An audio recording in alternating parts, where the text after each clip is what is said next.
We've reached episode 10 of Coastin with Piv and Finer. Evan Pivnik joining me. I'm David Fine. This is going to be a fun episode. We have Nick Niedert, who is a longtime emergency backup netminder in the ECHL and the AHL, and he's played pretty much anywhere you can think of that's ever had a team in the last 20 years. He's a friend of both Evan and I. Evan, first of all, how are you? And I can't wait for what's to come when we talk with Nick in a few minutes. I'm doing all right. I'm really excited to talk with Needs because he's one of those guys that when he was around in the ECHL and now he plays in the Fed for a little bit, and he still grinded it out. He's an older guy, but still having fun with what he does. He's still not exactly chasing the dream, but he's still enjoying what he does, which a lot of people don't really get to do at his age. So one of the things I really want to talk to him about is just his longevity, his elite prospects page, or HockeyDB, depending on which website you gravitate towards. But I'm excited to talk to him. But yeah, go back to your first question. I'm doing all right, David. How are you? I'm doing good. I did not enjoy watching the Super Bowl at all. I've seen that one guy win enough of them, and we're both Jets fans, so I feel like that's enough of an excuse. Had some really good pizza that night. I'll tell you everything I ate because this might make people wonder how I function as a human being. I had 3 slices of chicken bacon ranch pizza. Nice. Had a double cheeseburger from McDonald's, the McDouble. Okay. 10 chicken nuggets from McDonald's. Not a sponsor, but go ahead. Not a sponsor. Yeah. And then whatever they call the ice cream, like the McFlurry. McFlurries. Yeah. And it was funny because I went at halftime with a buddy, and we were just gonna decide to just poison our bodies with food. Super Bowl. Yeah. Yeah, exactly. And the drive-through lady was like, "Oh, we actually the ice cream machine isn't working, so you can't get it." And Typical 3 McDonald's. seconds passed, and then she was like, "Just kidding," and it was really good and funny. And she was super nice, so we appreciated the good service. And so I haven't eaten in 72 hours, and other than that, everything's great. So just drinking water and making sure to not look like and act like Brady today at the Super Bowl parade. He needed a couple of waters to get him going. Hopefully, I'm sure he's going to be fine and enjoying the next couple of days. But I think he's going to need a nap or two. But yeah, I mean, food wise, the Super Bowl, it's one of the best days of the year. I know this year is obviously different because there's no parties or anything like that. But I've actually been gluten free since the 1st of January. Wow. I think it's a decision for myself, and also I think why not? I think my stomach is thanking me for that because I do believe I'm gluten intolerant. It kind of took me a year to figure it out, but I feel great now, which is good. So for the Super Bowl, we made gluten-free lasagna, which I know might sound a little weird because I was a little weary about because a lot of times you get there's gluten-free substitutes, which is not really my thing. I'd rather just avoid the whole thing altogether, right? Right. But it was brown rice, pasta noodles, and it was pretty good. I think if you were to tell me it wasn't gluten-free or it was gluten-free, I don't think I would taste the difference. But yeah, I've been going along with that, and that's kind of been 2021 for me, is navigating the gluten-free lifestyle. I haven't joined any Instagram pages or any Facebook groups yet, but I might start one of my own. That sounds good. And we also want to get to our play of the week and what's into it this week before Nick joins, because it's a combo. I thought this was featured on the ECHL Plays of the Week, but we just distinguished ourselves because I actually thought this was the best play. And the call of the week as well, we got to give a shout out to someone who has hopped into the South Carolina Stingrays booth for home games when Jared Shaffrin, the normal voice of the Stingrays, is now doing some of the public address announcing because of just a situation with their normal public address announcer down there. Nothing serious, just, hey, Shaff's pitching in when can in 2020, 2021. And so this was the play of the week. It was Brett Sapinski with a nice little dangle off the stick to the backhand, back to the forehand, and then putting it in. Coming forward through neutral ice, it's Brett Sapinski. Sapinski makes a nice move, shoots and scores! Brett Sapinski buries one in the back of the net, and the South Carolina Stingrays are back within 1. So that goal from Sapinski, a guy that played with Maine in the ECHL last year, it was also our call of the week. How about the pipes behind it? We mentioned Jared sort of out of the fold in terms of the home games at the moment. So Nick Harvey, class of 2024 at the University of South Carolina, who would normally be doing the color commentary with Schaff. But Nick Harvey did a great job on that call, and welcome to the league, young sir.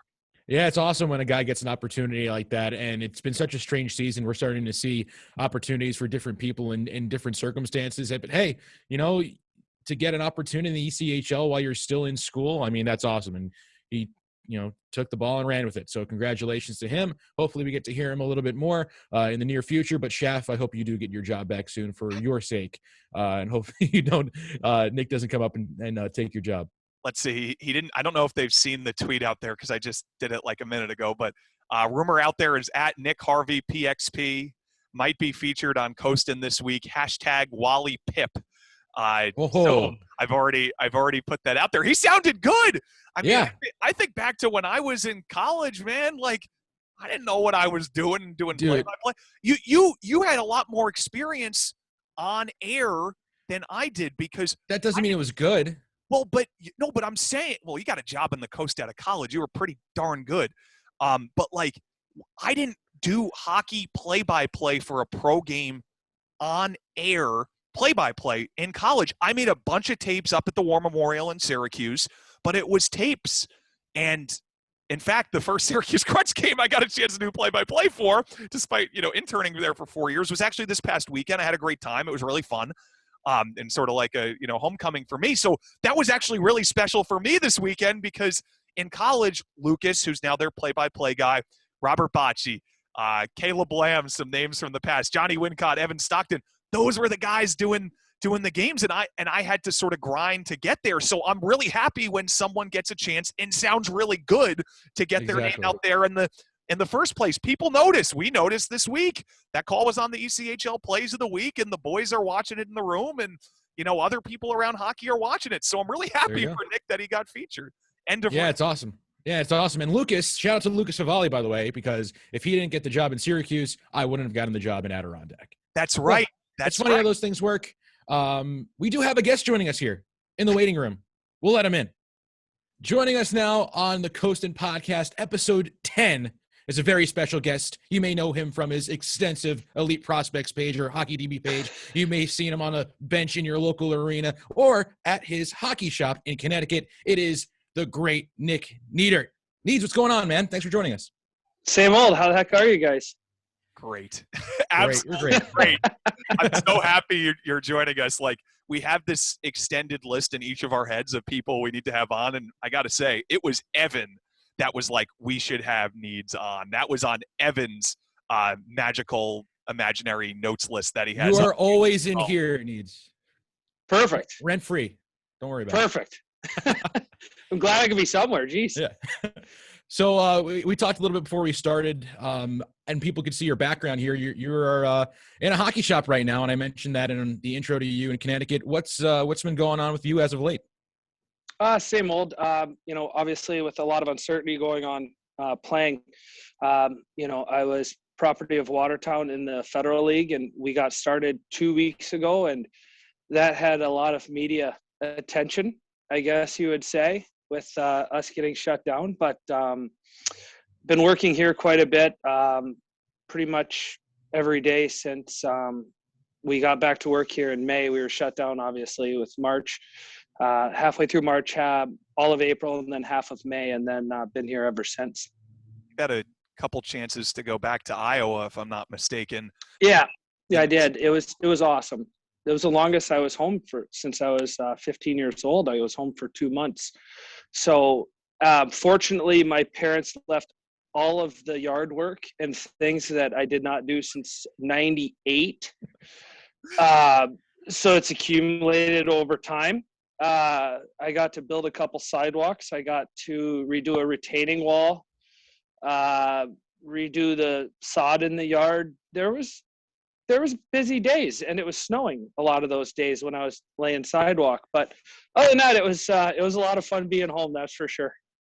Needs, you're one of the first guys, first players I've ever met when I got the job in Adirondack, because you were in our training camp in September of 2017, October, right there. And I got hired, I think, 3 weeks before that. And you were one of the first guys I think I ran into. And, I got the roster of who's going to be in our training camp, and I see, Nick Niedert on there. So I read a little bit about you. I was like, wow, this is just a completely interesting guy. And right away, I went over and said hi to you. And I remember just the conversations that we had and how it still sticks with me, almost 4 years later. And one of the things that I remember speaking to you about was just the way that you come into training camp and, you play a very specific role. There's an opportunity for you if, a couple of guys get hurt, but you're there to help everyone else. And that's one of the things I think we talked about, to get in that mindset, to be an older guy in a training camp of a bunch of young guys who are still trying to get after it and still, working their butts off. But you're the guy who's kind of boosting it and trying to help out the competition. What kind of guided you towards that role? That was a really unique situation in Adirondack. It was a complete overhaul, I believe, that year. Brad took over as the head coach there. A lot of new faces. He changed a lot of the systems that the previous coach had there before. I believe his name was Cale. Is that right? Yeah, Cale McLean. Okay. Yeah. Did a lot of changes there. Good group of guys. Kenny Appleby was there, and Nick Riopel was there. And they showed up a little later to training camp, and Brad signed me out of training camp. And I was there the first, I want to say, handful of games of preseason. And then I left, and then I came back. I believe it was a second and third and fourth weekend of the regular season there. And both those guys were there, and it was weird. I went into the office there and asked Brad, I'm like, I love being here. Don't get me wrong at all. But I'm taking reps from Kenny, who's on NHL contract, and Nick, I believe, was also on NHL contract with Tampa Bay, Syracuse. Yes. He was on. They were both under NHL deal, and I felt bad. Now that I look back at it, could I have just shut my mouth and stayed? Yes, that would have benefited me, but these guys need the practice reps. I'm there for insurance reasons, or for, just in case, something were to happen. But again, I had, a very good job here where I've had a lot of success at, and it was tough to, do that. I think that rubbed coach the wrong way at the time, but I knew my heart was in the right place, because those two guys, they need to be in there getting, the extra shots. They're there for a reason. And that's the great part about, coming into camp with Adirondack. It was late. They brought me in later, maybe 3 weeks before training camp. They asked me to come, and great organization, great group of guys, phenomenal locker room. But, being an older guy in a different situation, obviously I've seen quite a bit, and, to be able to help guys along, for example, last season with Reading, we were in Worcester for 2, and he put me in, coach put me in a room with Strome, who, a lot of potential. And he's like, if you have anything to talk to him about, please do. He's a quiet kid, lot of potential, really good player. And we talked quite a bit about things, and, I'm like, do you understand? I asked him point blank, I said, do you understand why you're here? And he's like, yes, I need to get my touches. I need to, progress with more ice time and everything. And we had a great conversation. He had a heck of a couple games that weekend. And, it's things like that where, obviously I've been around a while, and, I'd like to say that, I would like to think the guys I played with that I'm a good teammate. I think I'm doing the right things. but at the same time, like, that's just what I'm going to do. That's going to be me. But, in the Adirondack room, it was a great, great locker room. The Bergen brothers, a lot of the guys that I ended up playing against, they're not brothers, but we always called them brothers, even though they were no relation whatsoever. No relation from no relation. Places. Yep. But they were both Bergens, so we just, threw that out there. Ty Loney was there. Brodeur was there for about 8 minutes, and then he got called up right away. Yep. We had a really, Hank was there, really good group of guys, Connor Riley. Everyone was very solid players. And it was a fun locker room to be in. It was different because I've never, the only time I was with against that, or was the only time I was in that arena was as a visitor. But they're very good tradition they had going with the original coach, and then Brad stepped in, and he had success. He changed things, like I said, but it was nice being an older guy, and you can contribute in the room when needed to. How do you feel? Go ahead, Needs. Go ahead. No. But it was a really tough situation for the three of us. But they were very supportive. They're like, no, jump in whenever. And I'm like, they had bigger things to worry about. It's a development league. And to be able to be a part of the development league, such as the ECHL, is remarkable because, look at how many guys from both organizations, Reading and Adirondack. Obviously, Reading's been in the ECHL a lot longer, but look at how many guys that I've played with or played against, and you can sit and you can watch TV and these guys. You played against them. You see all the goalies that have moved up the ladder, and that's been, that way of late. There were a lot of goalies under NHL deal. Now there's a lot of players and defensemen that are starting to climb the ladder, which is extremely impressive. And that's the fun part of it. That's for sure. Needs, you mentioned, and you can hear it in your voice, sort of like the passion that's still there, even though it's been, a little bit since you've been in the Reading locker room because of what's gone on in the world. But like, you can hear the passion in your voice for it. How do you think about that, having, like, when you sit back and think about having that mentality, what do you think to yourself about that? A couple things. Maybe it's self-confidence, maybe not. But to be able to still contribute on the ice to a point, obviously not an everyday player. I haven't had that opportunity for quite a while. Obviously as of late in the last, few years, it's been a week or two, maybe a month. Not a lot of game time, but to be able to contribute, and like, that's a huge thing. But the treatment that I've always had, since I broke into the league playing in 2011-12, it's always been a really seamless transition. It's like it's almost like an automatic fit in with the situation. The attitudes and mentality of the players. And I tell people all the time that don't really watch, or, even guys, Federal League, Southern Pro League guys, I'm like, you rip the name bars off of every jersey in an NHL game.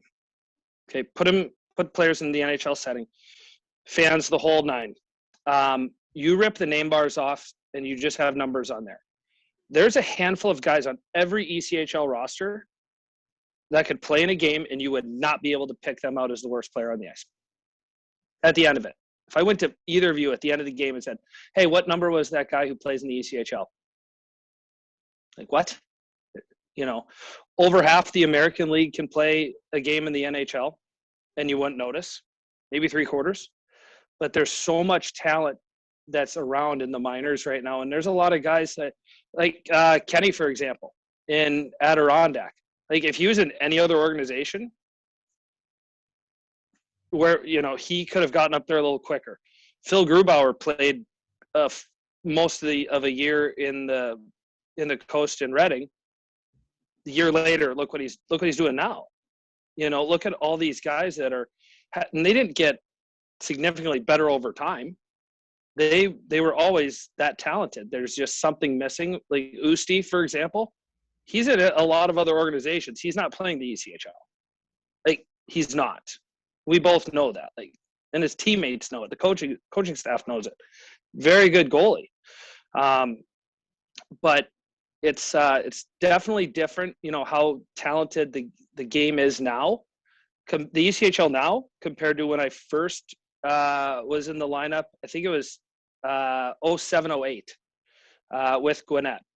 And it is amazing what has happened with the skill level, the coaching. The coaching's the biggest thing. Because before, it was only one coach. And there was not a lot of affiliate work.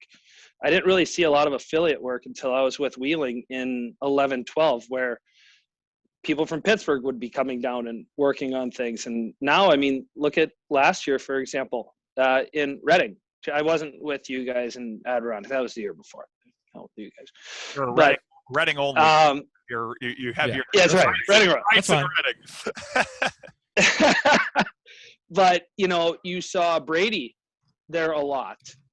Mr. Riley was there a lot with the development. That was never the case before.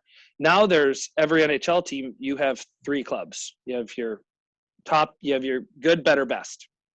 And that's the biggest thing. And to be able to still have a niche that I had last year is extremely special.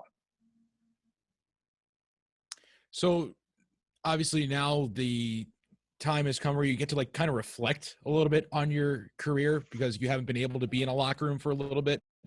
Yep. You know, you spent a little time in Watertown, but other than that, have you had an opportunity to really sit down and say, wow, I've been able to play a lot of different places for a lot of different teams and get just an unbelievable hockey experience that I don't think anyone can really hold anything to. Yeah. You know, it's been so long since we played, you know, it's March, right? Last year was, with everything that happened in the summer, last year was so hard on me mentally, not physically, even though I'm, you know, I have a lot of miles on me. It was more mentally, you know, going through everything since June of I guess 19, it would have been 19, 20. This is 2021. Yeah, 19. And so many guys from Reading reached out to me that summer, and Coach did. K-Mac, he was very supportive with everything, and he's like, "How about you come to camp? You know, give you kind of something to strive towards." All right, cool. That sounds awesome. You know, we'll see how everything goes. And the guys there, it was such a great group. A lot of it obviously stemming from, you know, previous years with the handful of veterans that were there last year, and staff.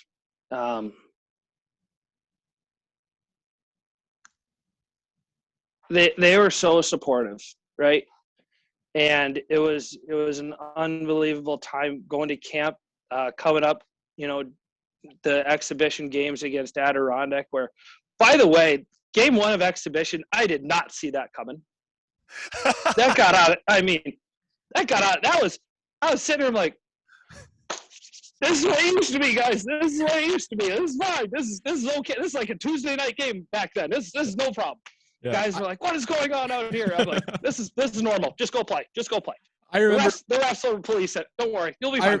Because that was the game that was at Reading, I believe, right? Yeah. Oh, yeah. So yeah. I remember I was filming some stuff before the game during warm-ups for social media. Yeah, I came up and gave you a hello. Yeah, but this was before that. So I was down by the locker room, like following the guys out of the tunnel to just get like a video for Twitter or something like that. And one of our guys, a college kid playing his first game, forgot to take his skate guards off. Yeah. Yep. And he goes in and he just spills. I vaguely remember that. So yes. I look down at my phone as I'm filming, and it pops up on top, Nick Niedert iMessage, and it says, "Please tell me you got that on video." Yes.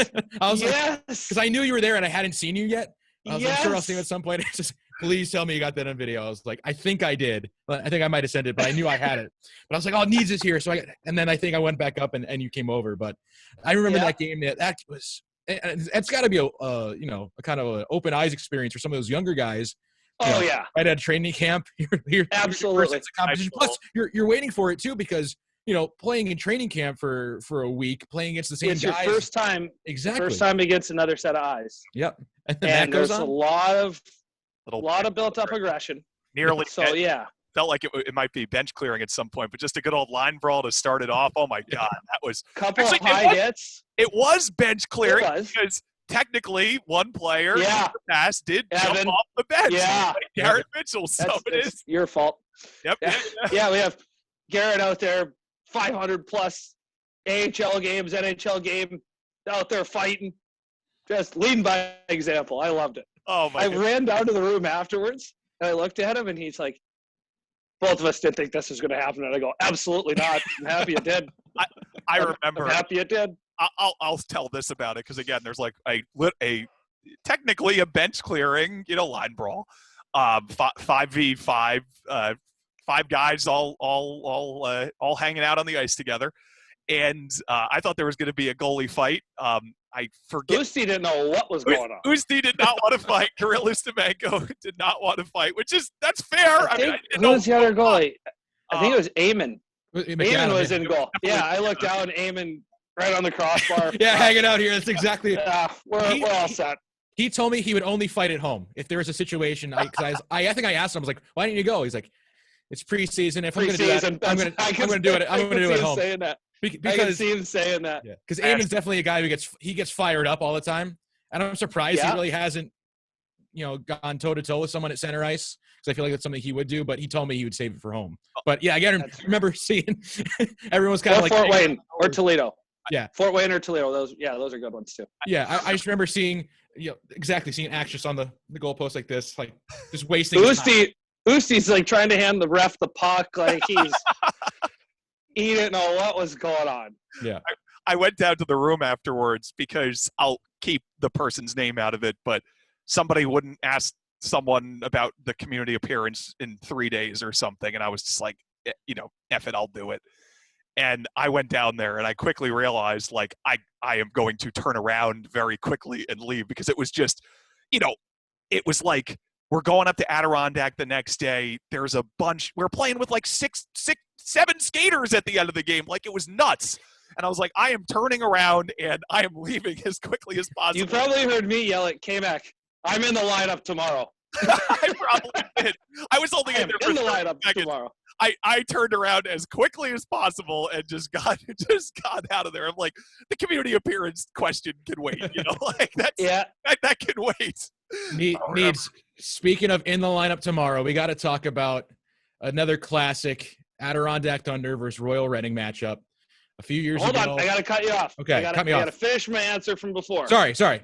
Yeah. You're better at this than we are. All right. Sorry. Those guys were so supportive in Reading with everything. And obviously Usti and Felix were there. And Trevor, I can't even say his last name. Anyways, they carried free for a while. And K-Mac's like, go back and play in Danbury and you'll be back. Everything's fine.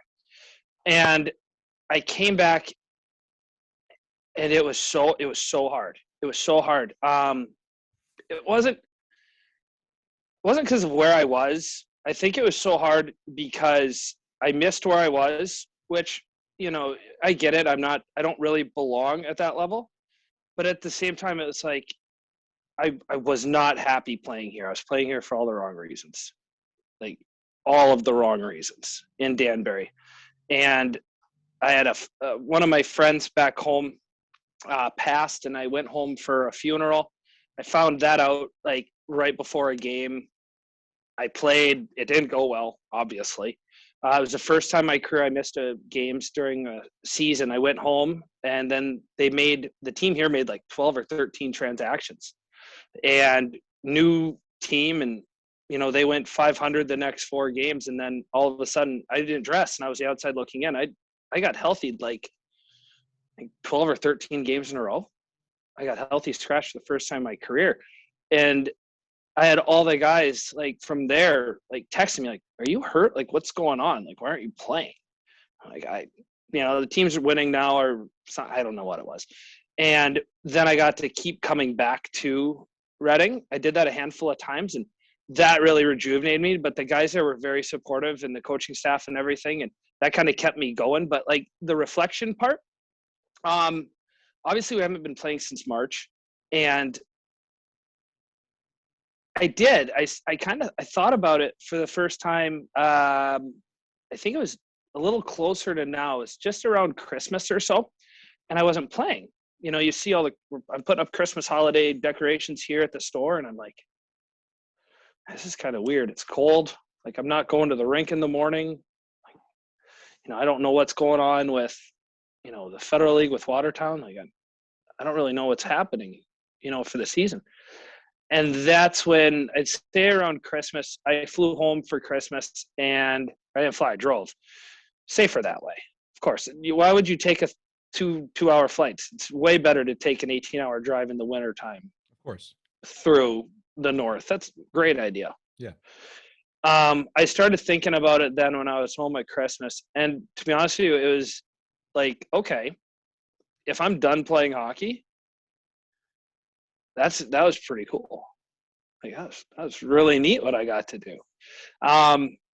But then, I played last week, and, I enjoyed it. But, that door of me playing hockey is very soon closing, like putting on the 18th green type closing. So, but, as far as reflection goes, yeah, I've had a lot of time to think about it. I love the game itself. There's a lot of things that I don't love about the game. Maybe it's because of my location right now. Maybe it's, you see a lot of, like, society's changing. Everything's changing. And, I'm like on the dinosaur side. Like, I loved what was happening in exhibition, and other guys were looking around like, what is going on? I'm like, no, embrace it. Love it. That's the way it's supposed to be.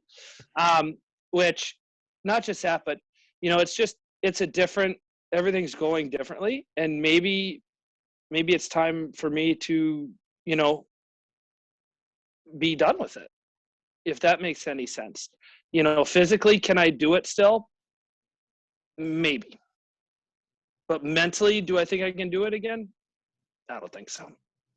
I think the, thanks for helping us out talk, it's kind of done, if that makes sense.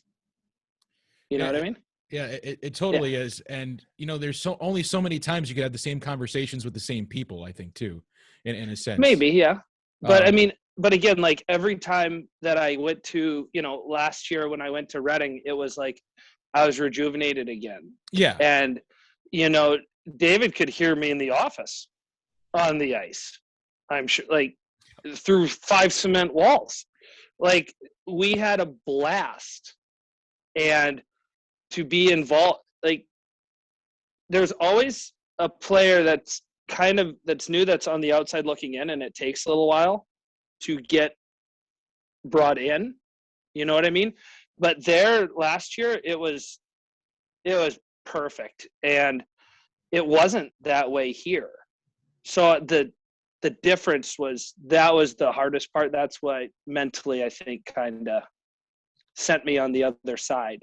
But playing in Watertown for the week I did this year, and we played 3 games, I was in that, that family group, and it was a blast. But, I had nothing but great things to say about the experience. But, I don't know what's going to happen moving forward. But if that is, if it's time to, go trend younger for all the players, like every other team in the world is doing, then that's the way it is. That's the way it should be. The veteran guys need to be your captain, which is a player. You need a couple D that are older to kind of show them the way. But goalies, these young guys are so good now, and mentally tough. It's incredible. These young guys are coming out and doing a great job. Like, you don't really need a lot of older guys to help them, because that's what all these teams have the goalie coaches for, that are former players that do know how to help them. So, maybe I could jump into that somewhere down the line, but, we'll see what happens. Needs, before we get into the game that we are going to talk about, the game in Adirondack, I know, and I want to make sure that we talk about that, because there's some mixed things there.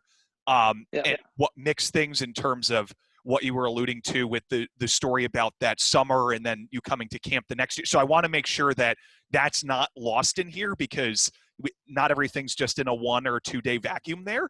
But I want to have some fun before we talk about the game. So absolutely. Evan and I'm from New Jersey. He's from Long Island. You're now Connecticut. Strong Island. You need to get a V-neck too, by the way. I have the barber I go to on Long Island when I'm back home, his name's Strong Island Styles, and I have a hat that says that. So sometimes I break it out, sometimes I don't, but Strong Island, yeah. Be careful of that up in the Adirondacks. You gotta watch yourself. I'm always careful. We tri-state folk speak in exits, you go this way to like sort of speak in routes. You've traveled so much in a car by yourself a lot of times. Yep. Can you tell you're in Danbury, you get a call from let's just say Reading. We'll do Reading and Adirondack. Can you tell us like every highway you get on and what Easily. Yeah, go for it. Do it. Where am I going? You're going to Reading first. So you're going to be in Eba in Reading, and then you're going to go back to Danbury, and then you're going to get a call from Alex Lowe in Adirondack. You got to go up there for a weekend. So that's easy. Reading, that's real easy. All right. 84, 684. Go across the Tappan Zee. It's not the Como Bridge. It's the Tappan Zee Bridge. It's called the Tappan Zee too. All right. All right.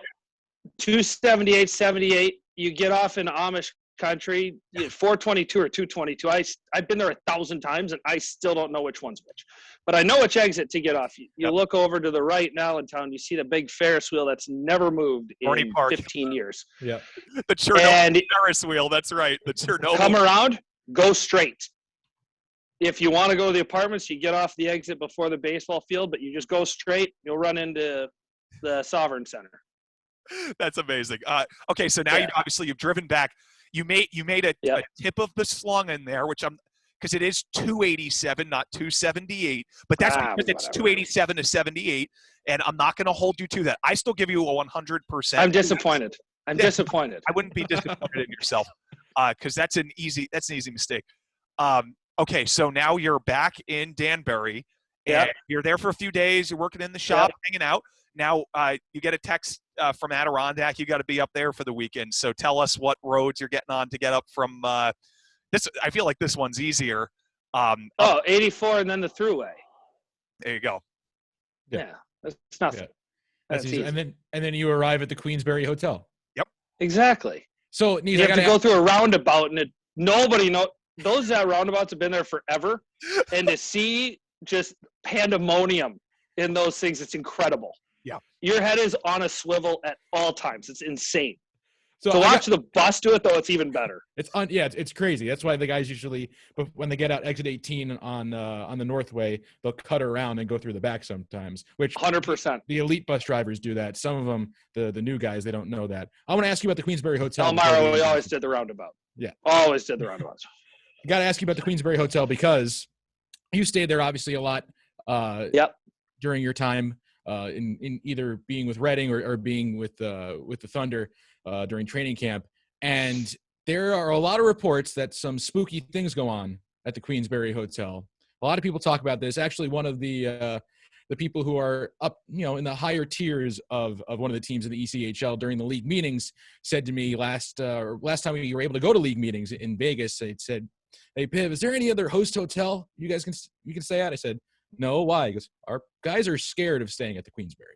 Have you had any of these experiences that these people have talked about?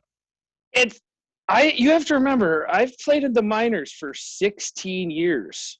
This would be 17. Mm-hmm. When it's time to sleep, like when you can get your sleep, I could sleep through a Metallica concert. Like, it's the Queensberry. Once you go to sleep, you're good. you're out. But other guys that are light sleepers, not the place for them on the road. They can sleep on the bus. We had a couple guys that actually wanted to. Do you remember that, Dave? There were a couple guys that wanted to sleep in the bus instead of the Queensbury. I think it was Larry Corville's last year. You weren't with us yet. That was a year off. Yeah, there were a couple guys that were like, do not get us rooms. We're sleeping on the bus. They were dead set on it. And I was like, okay, you're joking. Hand out room keys. I'm looking for these two guys. They actually slept on the bus. Yeah, they weren't doing it. It's definitely it's an old time hotel for those who don't know. It was built, I think, in the 20s or maybe the 30s. But I mean, I remember my first week when I got hired for the Thunder. I was in the hotel for about 5 days before I got my life figured out, where I was going to live and all that stuff. They're tenderizing the meat. They're toughening you up a little bit. It's exactly what it was. So I was watching TV, laying in bed, and the TV is off to the left a little bit because it's an older hotel. They fixed up everything since then. They redid the entire hotel, which is really nice now. Did they tear it down?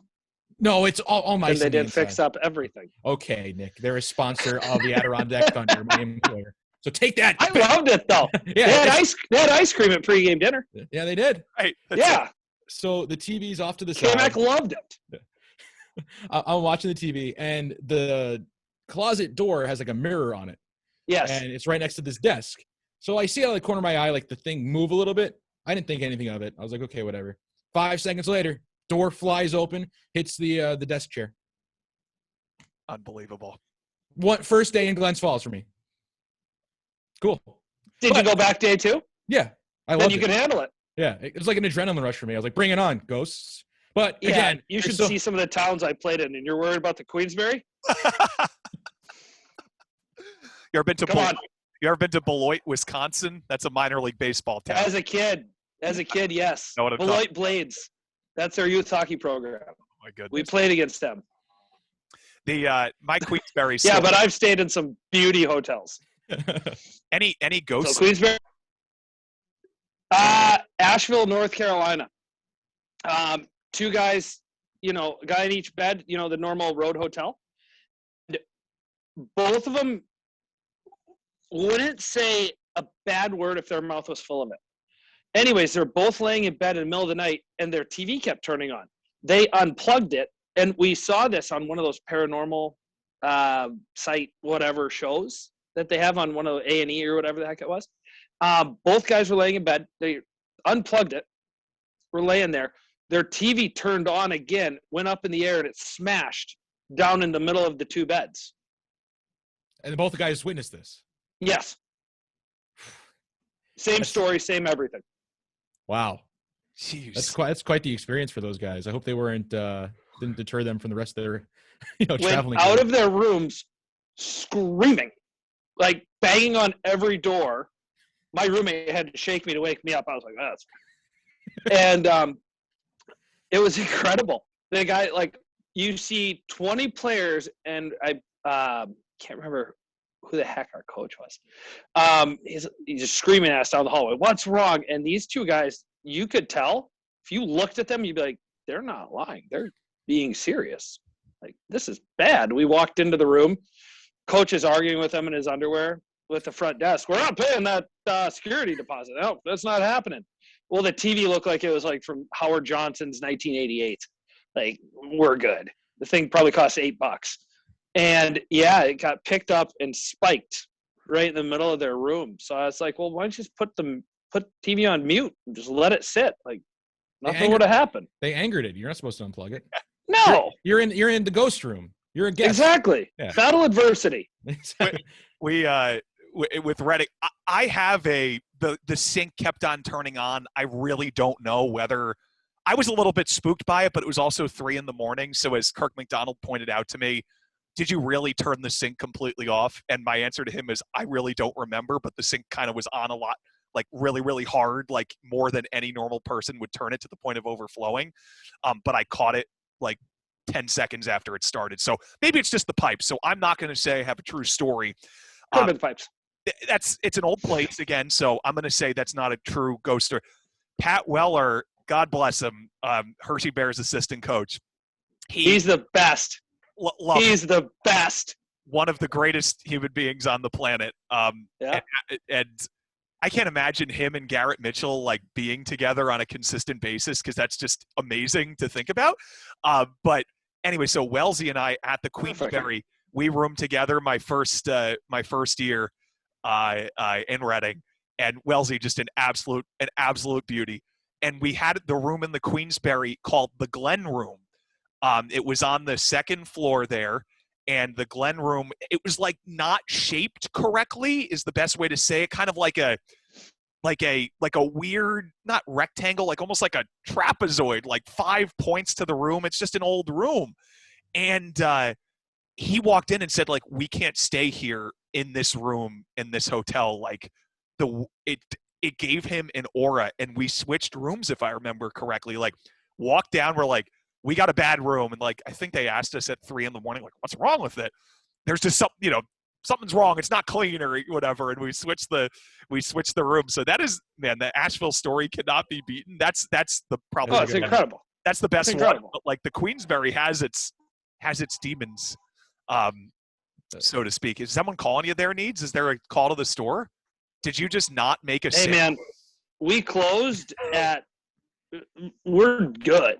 Yeah, we closed 56 minutes ago. If I told you someone was going to offer you $1,000 of hockey equipment, though, to buy it, like, you should have picked up the phone. Like, that's okay. We open at 10 a.m. Our hours are 10 to 6. It says it online, and it says it on our front door. Everyone knows this. Yeah. We're open 53 and a half hours a week. Yeah, that's plenty of time for people to get their butts down there. That's right. Or call during business hours. Yeah. Exactly. Everyone's got phones. They work during the day. Yeah. The phones do. Yeah. So now we make the transition into the game. And by the game, I don't know if you just want to start from waking up that morning and taking us kind of your take on what went on that day. I believe it's November 24th. Yeah. Is that right? Of 2018? Yes, because November 23rd, 8-3, Adirondack beats Reading. You guys are the media guys. Yeah, that's why I'm helping him out here. Yeah, thank you. Yeah. How many concussions I've had? Undocumented? You kidding me? Think I remember dates? Actually, I remember everything. It's awful. November 23rd, 8-3 loss. Angus Redmond, head injury, can't go. Yeah. We didn't have any goalies because I believe someone got called up right after the game.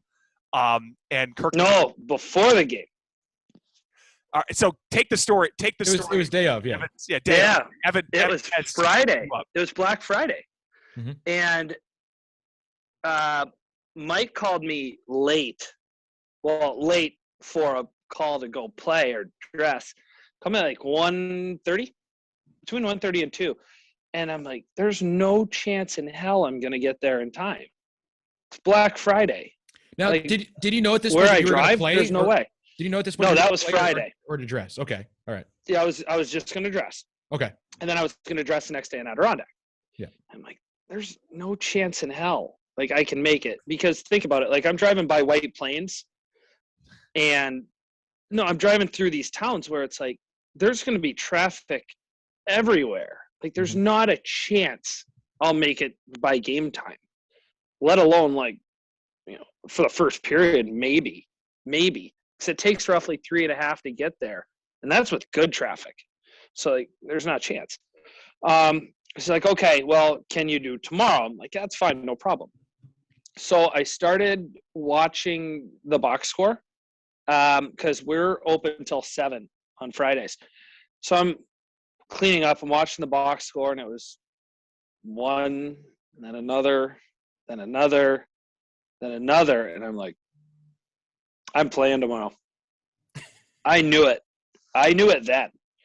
I was either going to start or I was going to get in. And I knew it. And after the game, K-Mac calls, and he's like, you still good to come, meet the team tomorrow? And I'm like, yeah, how was tonight? He was what you like to call not happy with the result. And he was very adamant about the scoring chances. Let's just put it that way. Angus just didn't have a good night. That's all there was to it. Like, he didn't have a good night. Guys in Adirondack had the hot stick. And the team was struggling at the beginning of Adirondack, I believe. They needed, like, a night like that to kind of get you going. Because it's still early in the year. I mean, 15 games by that point in the season, roughly? 13, 15, somewhere in there. Yeah. So I was like, okay, again, because I was with Adirondack the year before. Like, I knew most of those guys. And I knew, obviously, Brad was gone. But it's like, okay, they just needed one of those games to kind of get them going, whatever. And then so the next day on the way up there, Mike called me kind of in a different tone. Well, I talked to him earlier. I'm like, hey, I'm on my way. I'm going to get up there early. We'll run across. There's that little coffee shop up by the roundabout there. I was like, hey, we'll run up there, grab a coffee or something. He's like, yeah, it's awesome. Sounds good. So on my way up, I was about maybe 45 minutes to an hour away. I was already off the throughway, already did the toll, and I was on just the 2-lane highway there. And he calls and he's like, how you feel? I'm like, I feel great. Like, I'm excited. I'm good to go, because I was under contract with Elmira. I didn't go yet because I was with I went and played in the LNH for Berlin, that league in Quebec, that real tough league. I skated with them, and so I was just removed from there for a few weeks. But I was skating here and staying in shape, whatever.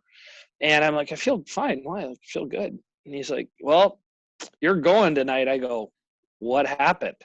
He goes, Angus just said his head hurt. I go, what? And I can hear K-Mac and Burbs in the background, and they were yelling,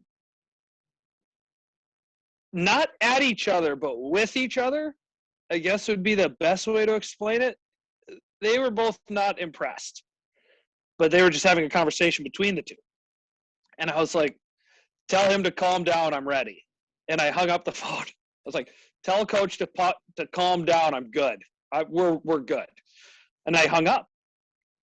And I cut Mike off completely. He's like, all right, well, you're going. I'm like, yeah, I know. Tell him we're all set. And I just hung up. And I get to the rink, and I'm just look like, I think Jaybird said it best. He said he looked out the locker room door, because they have that really long hallway, and you guys are on the left side of the hall, and I just basically walked straight. He goes, you busted the door open with your bags and sticks. He goes, you look like Terminator. He told me this after the game. I was on a mission. I didn't care what was happening that night. I was getting a win. I did not care, because the last start I had before that was ruined. Like, absolutely ruined. And I should turn the page by now. It's been a few years. I am still furious about how that whole day went down with that game in Elmira. My coach was playing mind games with me the whole bus trip, Larry. Great guy, but he handled this terribly wrong. Telling me, like, I'm on the bus, and he's like, oh, I'm trying to find somebody else to start tonight because Marty Olette got called up day of game. And I was so mad. I knew the other goalie in Elmira, and it was Alex Vizzano. We both played here in Danbury together. And I text him, and he texted back, and I called him. I go, all right, listen, I need a favor. And he said, what? And I go, I'm going to walk in, I'm going to get your keys, and I'm going to walk right through. I'm going to get in your car, and I'm leaving.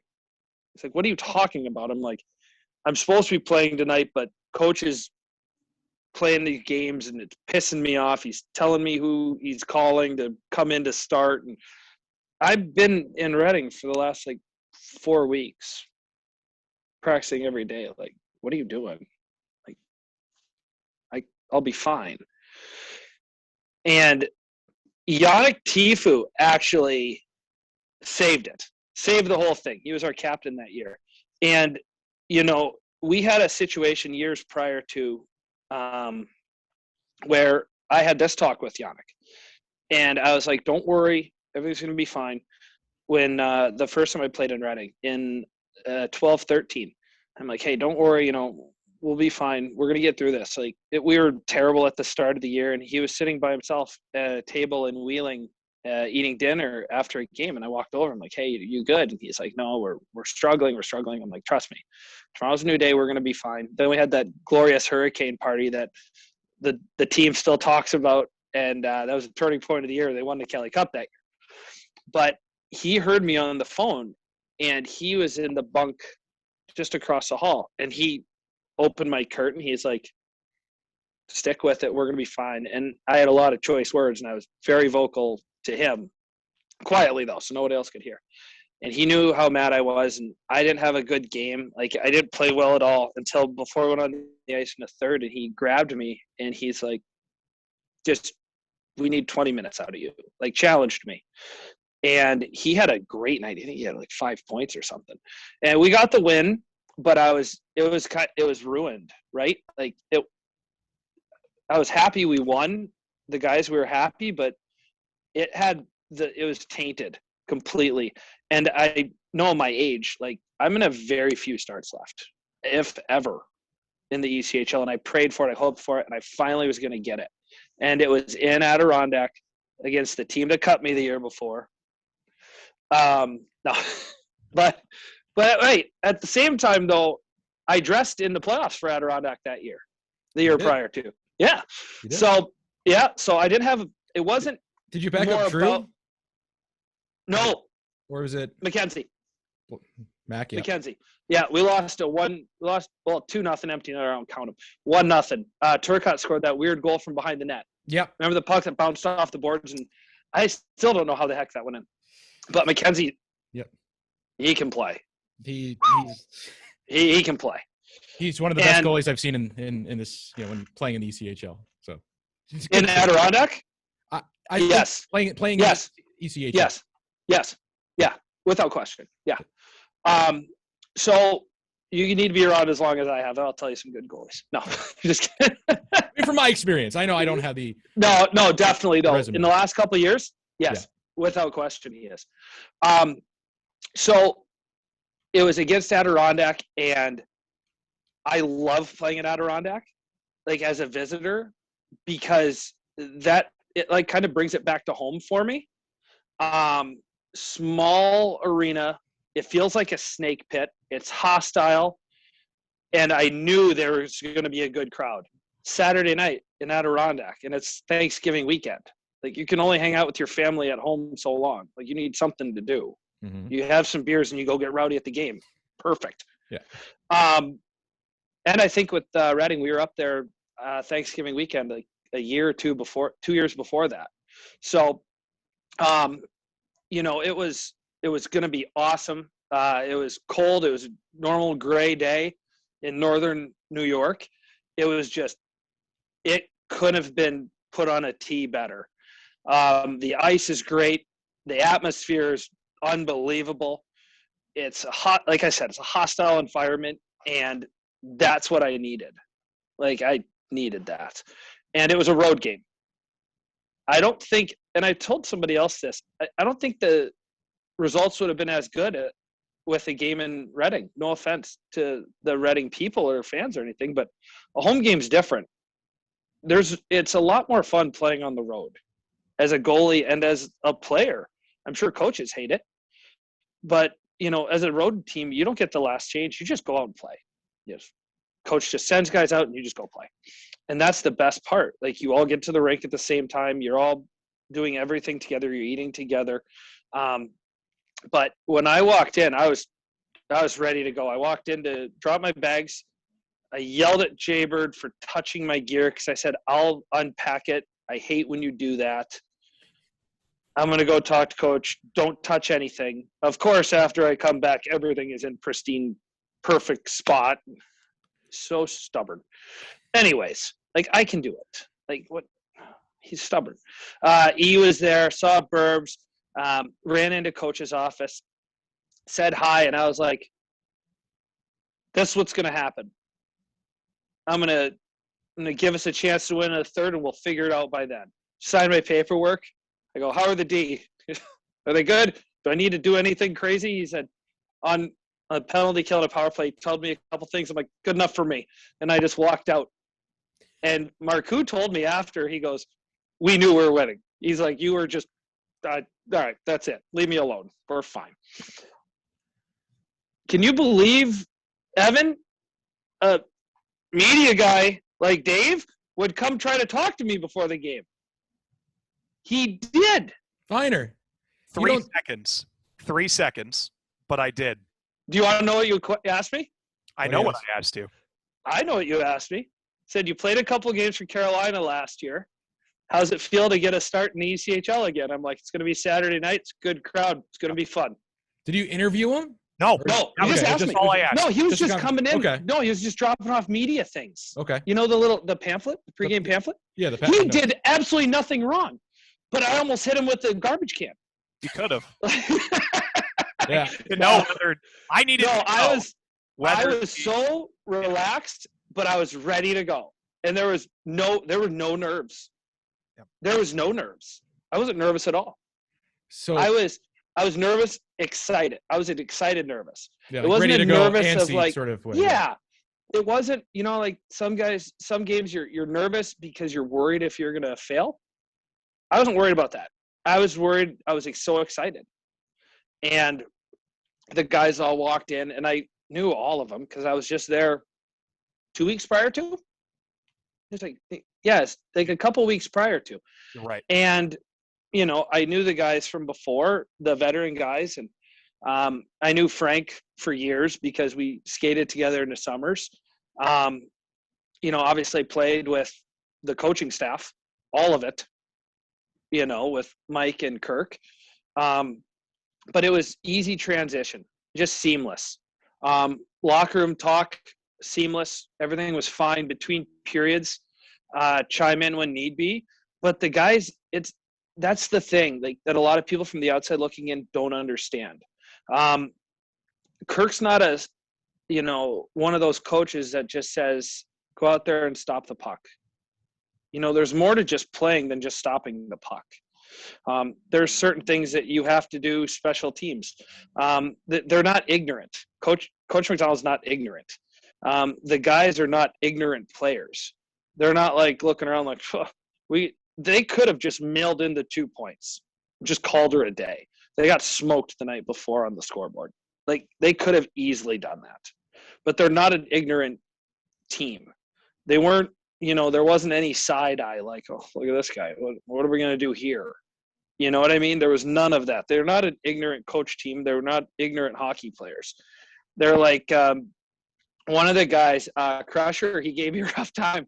Did you remember, like, third shift, maybe, the puck got dumped into the corner, and I went for it, and I forgot about the trapezoid, and I almost touched it, and I do remember that, yeah. I had the best agility in pro hockey that night. I looked like Connor McDavid on my edges. I got out of there so quick, and after the first period, Crusher's like, hey, man, I know but I think they called the trapezoid thing on you. And I was like, yeah, but did you see my edges? And all the guys were like, yeah, we're fine. He's going to be fine. I was like, yeah, but did you see my edge work? And a couple, like, Luco was like, that was impressive. That was absolutely impressive. I'm surprised that your hip didn't fall out there. But it was, it was good. It wasn't like, it was that constructive banter. It wasn't that chirping banter. So, but the guys were awesome. But Johnson made a save, second shift on Swavely backdoor on like an in-tight 2-on-1. And like, I stood up and I looked at the bench. I'm like, I hope you guys are not expecting one of those from me tonight, or else I'll be in the ER. Like, his leg went, I've never seen anyone move so quick side to side. And he caught it. He didn't just get a piece of that save. He made it clean. And I was like, wow. After the game, there's a picture of me and Cam shaking hands. I'm like, you have a great future ahead of you. Like, you keep doing what you're doing. He was in the NHL 2 weeks later. But anyways, Clemmer, that guy, he can do a heck of a job. But it was a great experience. We went in after one. It was 1-1. The guy scored a prayer from the blue line that went through a maze. And I was like, Blake Thompson. Yep. I looked up. I watched it on a jumbotron. I'm like, okay, that didn't look that bad. But one of the McCarthy actually came back after. He goes, "Hey man, we know you didn't see that one. Like, we got you." And then we scored shortly thereafter, maybe 3 shifts after. And the media timeout, I went to the bench. I'm like, "Hey, thanks for getting that one back for me. Like, I got to find a way to look through that screen. Like, that's not on you." And the guys were very supportive. Second period, we killed a bunch of penalties. And that is the worst thing in the ECHL. They need to do something about that, is when you see a 36-year-old in goal, give them the media timeout. I almost had a heart attack because it was, all right, like you got, Adirondack was buzzing pretty good. And it was like, okay, we have the media coming up. Thank God. Whistle, penalty. Fine. All right. Kill it off. The next whistle, penalty. The next whistle, penalty. I think it was like 4 or 5 in a row. We didn't have a media timeout. I was dying. I had not played a pro game in over a month. And that I only played a half. I only played the second half of a game. So I'm losing. Like, I was dying. Like, you can work out and train all you want, but it doesn't matter when you're killing penalties. So we finally get a media. I think I skated the bench with my stick like behind me. I was like just coming to the bench. And yeah, it was that rule needs to change, because you have 13 minutes media. Just have be done with it. Yeah, we only got 1 media timeout that period because we kept getting into penalty trouble. But we killed off a bunch of penalties. I got lucky on a crossbar from Hank actually. He wired one off the crossbar. Thought that was in. He beat me pretty good. But got lucky. And then we were going in for the third, and it was 1-1. And if you were in that fly in the locker room, you knew we weren't losing that game. You know, K-Mac came in. He was very vocal. He was very supportive, because of the night before. He told us, and K-Mac's a genuine man. He's very genuine. You know what you're going to get. You might not like it. He's very honest, but you know what you're going to get. He holds guys accountable. And he told us, he's like, he believed in the locker room. He believed in the players in the locker room. And there's no way, like, we had to earn the rest of it. We earned the first 2 periods to be 1-1. Now we have to earn it to win a hockey game. We just have to win 20. And he was fired up. He walked out. I'm sitting there. I'm like, we're going to win. Like, this is 100% happening. But I tape my sticks between periods. I just tape the one I'm using. Just something to kind of calm me down or just to kill time.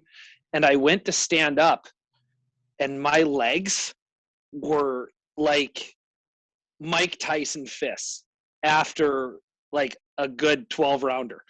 They tightened up so bad, and I sat down, and it was just straight panic on my face. I've never had cramps in my life, ever. I could see why guys get carried off the court when they get cramps. And I sat back down, and Burbs was walking by, our trainer, and I looked at him, I'm like, I'm really cramping. We need a miracle right now. He had a pouch of Gatorade chews, and I just like grabbed a handful, and I'm shoving them in my mouth. He's like, let me get the mustard. I'm like, just give me more chews. I hate mustard. I'm like, just give me the chews. I'll have the cramps in these chewy Gatorade things. I can't do mustard. But went on the ice, and it was really good back and forth. And Jack Riley scored that prayer from a corner in a weird – it wasn't in the corner, but he was towards the side of the net, and it went 5-hole, and it just snuck through it. Took a weird hop or whatever the heck it was. But Jackie scored to go 2-1, and then it was just hang on after that. And I think MacArthur had a good chance in front. There was a couple pretty good chances. Short forward there, lefty, sorry. He had a breakaway from like the top of the circles in to my glove side. I had a good save on that. The guys were killing penalties left, right, and center. Braden Lowe almost lost all of his teeth and or jaw. He went to block a shot, and it like hit the glass. And I remember turning around. We both made eye contact, and his face was whiter than normal. And he just like, I was amazed that he didn't lose one. But the guys played so well and so hard. And it was actually like, that was the biggest part, was seeing the guys after the win. They were so happy. And I was beyond happy for them, because at the end of the day, it's one game out of 68. Every team wastes a couple throughout a year. And they had every reason in the world to just be like, we just lost last night badly on the scoreboard. We're playing with an emergency guy, if they wanted to say that, or, whatever. We signed a guy day of game and he has to play. Like, they could have they had probably 50 reasons to chalk it up.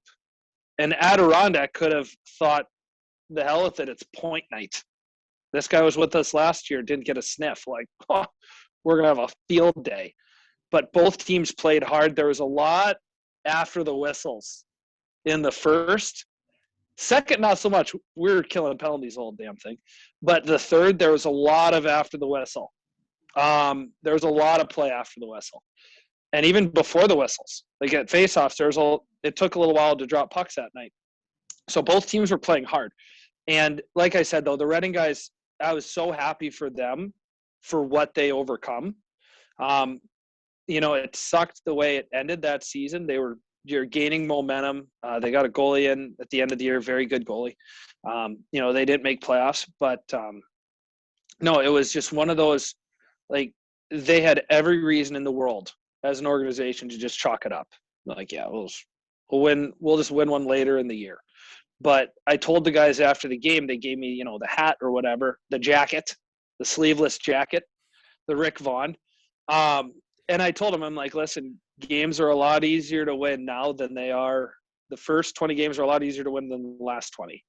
And, every team has a turning point of a season. And I hoped that was going to be theirs, like something that'll kind of get a spark, get a fire under you. Sometimes it's a trade. Sometimes it's every player for their whole career knows there's always one situation in a season that can either make or break you. There is. And it's always one, whether it's a big comeback from behind win, or it's you're up by a lot and you lose, that turns the table the wrong way. And then trades are happening and then you're selling rather than buying. I was hoping for it to get better right away. It didn't. But last year they had a heck of a team until, the shutdown or whatever. But no, I was more happy honestly, I was more happy for the guys than for my personal happiness. Just because of that adversity that they went through. I knew what I was going to do. I knew how I was going to play. I didn't think that it would have been I didn't think it was going to be as blown up as it was, obviously. But it was incredible to, if that was my last start in the ECHL, which we're all pretty honest people, that probably was. That was I couldn't have done any more, and I'm happy I left it all out there. And after the game, I was so relieved that I knew it was probably my last one, and I was just so happy to be part of what those guys went through. And I was happy that I got one more chance to I did it. That's all I can do. There's not much more I can do at this level. So it was a perfect way to end. There's so many things about that day in the 24 hours, which is why I'm happy it's documented in many different ways by a number of different people. One thing that's not documented that I remember specifically is that your helmet mask popped off a few times, making a few of the saves. I think twice it did. You got hit. Oh yeah. One time, the second one, and that one wasn't bad. The first one rang my bell pretty good. It was Hank from the ladies' tees. No offense to the women. Don't want to hear it. But he ripped one from the bottom hash mark, and it hit me square between the eyes. Like, my helmet all my snaps just unclipped. Like, any goalie's helmet's going to do that. The second time, I shook it off because I was dying. that was greasy play by me, but it's a 2-1 game. It's a 2-1 game. I'm getting a whistle. I'm getting a whistle. Charlie Vasaturo, who's a great dude on the bus. Did you see that rebound save though? After I got hit in the face, I made the save without the helmet. 38 saves. Dumb. Dumb. I don't even think I signed the insurance waiver. Like, that was on me if I got hit. My work has good insurance. Like, yeah, that's right. Made the save though, and if they didn't count that, talk with your shot guy. Talk with the shot guy. Okay. Yeah. Chris will actually add a save for you. That's right. Yeah, absolutely. Yeah, 2 years after. The fans who, and part of the storyline was, of course, you played there last year. The fans there was a lady over my right that just tore me up and down when I was strapping my helmet together. But she let me know. She finally got on her iPhone and looked me up. She was relentless. She told me how bad my stats were playing in Macon, Georgia in 4-5. You couldn't cut it in Macon in 2004. Why are you still playing? I'm like, Jesus, my snap needs to really get on there. I was like, we got to play. Drop the puck. I'm done with this. Turn the music up. Something. And it was during a whistle where they didn't turn the stereo on. I don't know why. It was delayed, and I was just getting relentlessly carved. It was beautiful. But I was panicking, trying to put my helmet back on. I'm like, we got to drop the puck. This lady's going to give me a stroke. I'm going to need a class or somebody to talk to after this game. It's going to be bad. I think Charlie Vasaturo said to me, I think he was on the ice for it after, or either right after or right before. But I was talking with Chucky on the bus ride back for most of it, just kind of, it was that's always the thing that stands out. So I want to say the Charlie Vasaturo thing first, then I'll say what stands out too about the bus ride back. Where was I going? Oh, so Chucky said to someone on Adirondack, said, that was BS. And Chucky said, he hasn't played in a month. I mean, the thing needs to be broken in a little bit on the second one, which you got there perfect. Oh, second one, I tossed it. I needed a whistle. I tossed it. That should have been a penalty. You weren't there on the bus ride back, though, but I believe you came back to Reading a few days later, if I'm not mistaken. I don't remember. No, I didn't go back. No, I didn't go back at all. Okay. They didn't bring me back. That's when Lotzie signed. That's right. I think the plan was that you might come back. But yeah, the plan was I was going to be back that Tuesday, but they got Austin from, I think, Idaho. Is that right? Idaho or Jacksonville? Jacksonville, one of the two. Yeah. I couldn't remember. What I remember, though, and it's sort of striking because that bus ride back is the happiest bus I've ever been a part of in and again, not a long career, but in my career. Everyone was just so damn happy for everything that you brought up, but you weren't there, and it was that was the missing piece to it all, I'd say. Yeah, it's sort of I would have had Burbs give me an IV and a Pedialyte, and I would have peed about 8,000 times on the bus from drinking so much water. That would have been it. I would have been laying down, ice all over me, and just, I'm good. It would have been like the scene in Spider-Man. I think it's Spider-Man 2 when he's 100%. And after he stops the subway, and right. everyone picks him up and puts him towards the back of the subway car. 100%. That's what it would have been. Just put me in a dolly, wheel me out, and we're good. But that was the worst part. I was driving. Yeah. It was pretty cool. Because I knew that was the last one, and I drove back to Danbury from there, and I turned my phone off. I had a lot of people reaching out, which was great. But it was I just wanted some time just to kind of think about it. And I drank a 24 pack of water, and I didn't pee. I drank all 24 of them. And I went to get out of the car when I stopped because it's a straight trip. It's only 3 and change. And my legs stayed in the car. The rest of me didn't. My feet stayed in the car. And I'm laying in the driveway just probably just hang out here for a little while. And just kind of looked around, collected my thoughts. It was embarrassing, but at the same time, I'm thank God. But I miss that. You earn a win, and you want to get a little banged up when you're playing. That's part of the pride of it. That's, you don't want to, skate through with a carton of eggs and not break any. You want to feel like, okay, that we earned that one.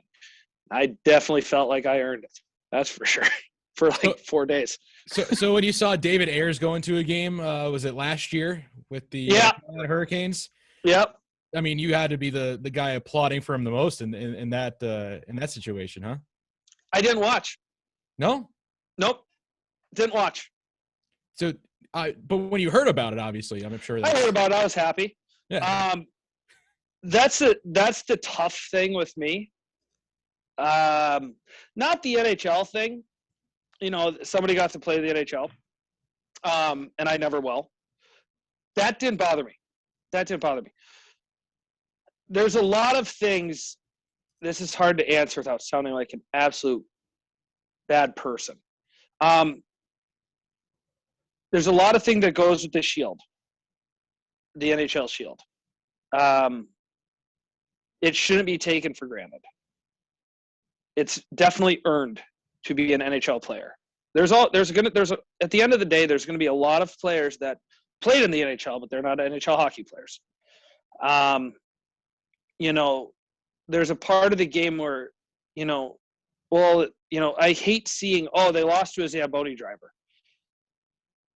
That's the worst thing in the world, seeing that, because one, the guy skates with the team all the time. Two, other guys have jobs. Like, there's guys in the NHL that worked construction jobs when they were in junior. They sold pizza or whatever. You're not going to hear, this guy from the Flyers, the former pizza man, had a hat trick. Yeah, he was a pizza man like 11 years ago. But that's not what I'm trying to get at. I mean, I know that's his job. That's his day-to-day. But give credit where it's due. He won a game in the NHL. But I don't think Toronto played as hard as they should have. I don't think Carolina could have played any better defensively than they did. There's a lot that goes into it. I was happy I got a full game. My situation was different.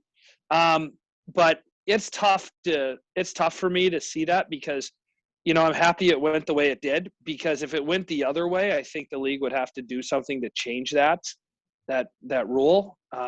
I've always said that NHL teams should carry 3 at all times for games, for that reason right there. I think Stolar's the one year he got called up and he missed warm-up, and he got to the rink and had to go in and play right away. And he finished it. He got a win. He played really well too. He was in Reading that year, actually. Yep. But seeing that, I mean, the storyline's good, but from a player's perspective, I don't like the fact that has to happen. But was I happy for him? Absolutely. Absolutely. He got to live his childhood dream, I don't like the fact that with media now, with social media, you see these all the time. It's been how many days since Toronto lost to a Zamboni driver? It's like, come on. These guys are pros. Well, you can't give them the gears. But I'm happy that he got to do what he did. And what's the guy in Chicago? What was his name? Scott Foster. Yeah, he played Division I college. He was a good goalie. Yeah. He did what he had to do. But both guys did what they had to do, and they finished the game, and both of them with the victory. I don't think the guy in Chicago got credit for it, the victory, but the guy in Toronto did, or for Carolina. Sorry. I wonder if we're going to see, especially with this year with the taxi squad and stuff like that, I wonder if teams are going to start vying for the extra goaltender spot, knowing how things are going this year and how uncertain it all is. But now they have, the third goalie kind of at the ready. Not just COVID. Yeah. It's not just COVID. You have to take into consideration how many games these guys are playing in such a short period of time. Like, Florida is going to have a tough time. They're going to need all 3, at least. Yeah. Between now and the end of the season. Philly, they're really going to need all 3 because they're losing games left, right, and center, and already the season was condensed. Now, it's even more. Thankfully, Philly's in the division where they're their travel's not as bad, but you see the teams out west, they're basically playing almost, if you miss the 14 days or whatever, you're almost every other day. Mm-hmm. And especially Canadian teams with their travel, I mean, they're going from Montreal to Vancouver. Like, their travel's going to be bad enough to where they're going to need 3, but if they lose the 14 days, their game schedule is going to be ridiculous, and they're going to need to have more guys than just what's on the taxi squad, or they're not even going to be able to fulfill a 20-man roster towards the end, especially in the dog days of the season, that last 30 games where everyone's starting to spread out, the top end versus the bottom end, and then that middle ground, those are going to be, they're going to be battling until the last day of the season for playoffs. Who in how the heck did you become such a good storyteller, Needs? When did you realize, if you even have realized, you're a good storyteller, man? How did you? Is that carried down from your family to? It's definitely not from working retail. In and out. Get your stuff. We're good. Get out. No. That's also a Danbury. That's a Danbury mentality, I feel like. That's Connecticut. That's we got things to do. Time's money. Time is money. It's like being a waiter. Time is money. Yep. I don't know. Maybe it's just I'm like the grandpa. I'm just old. Maybe I'm just the grandpa. Sheesh. I never, you know what? My parents are older, so I never had the grandparents, my actual grandparents. I had my neighbors back home. They were older, so I basically just called them grandpa, grandma. But yeah, maybe that's why.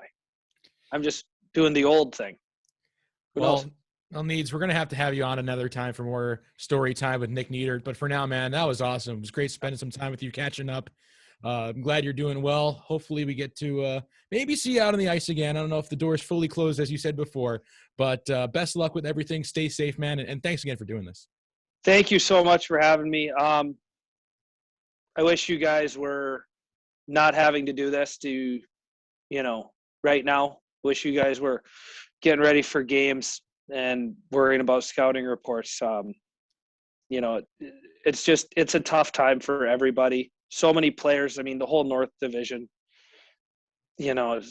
location, guidelines, it's unfortunate. And I wish there was a different outcome for you guys. I'm so happy you guys had me on and thinking about me, but you guys all know that there's a lot of players and, fans and sponsors that are, thinking about you guys as well. You guys do a thankless job, and you have a lot more hours than a player does with this. So, I know all the players, you guys are highly respected with both of your teams and organizations. So wish you guys the best, and hopefully I get to see you guys in person pretty soon. Appreciate that, man. For sure. For sure. Hey, thank you very much for having me, guys. You guys be safe where in Pennsylvania, New York, Connecticut, we're just holding it down over here. Sounds good. And if you're ever in the Danbury area and need some hockey stuff to go to a store. There you go. Free ad. Plug the store. Name of it. Give us the plug here. Yep. West Coast Sports Center, Connecticut. Come on in. Got a lot of stuff. As you can see behind me. Yeah. This is all we got. Our junior youth skates right behind me. I think I did a heck of a job putting that together. Looks good. I needed it just for this, so you have a background. Otherwise, that's right. Yeah. More than likely, yeah. Easily the best background we've had. So, without a doubt, this is episode 10. I can't believe we're at episode. So 10 weeks of this, one a week. You are number one. The top 10. You have earned the number one background. A lot of times we get a lot of white walls. And Brendan Burke had the one photo on his wall on the award. But I think the background for what we do in more terms of hockey is the skates. So we appreciate that, man. No worries. Thank you. Tell all the staff in their respective towns I said hello. Wish them all the best. Okay, you guys be safe. Awesome. We'll do. Thanks, Needs. All right, love you guys. Thank you. Love you too, Needs. See you, buddy. See you guys.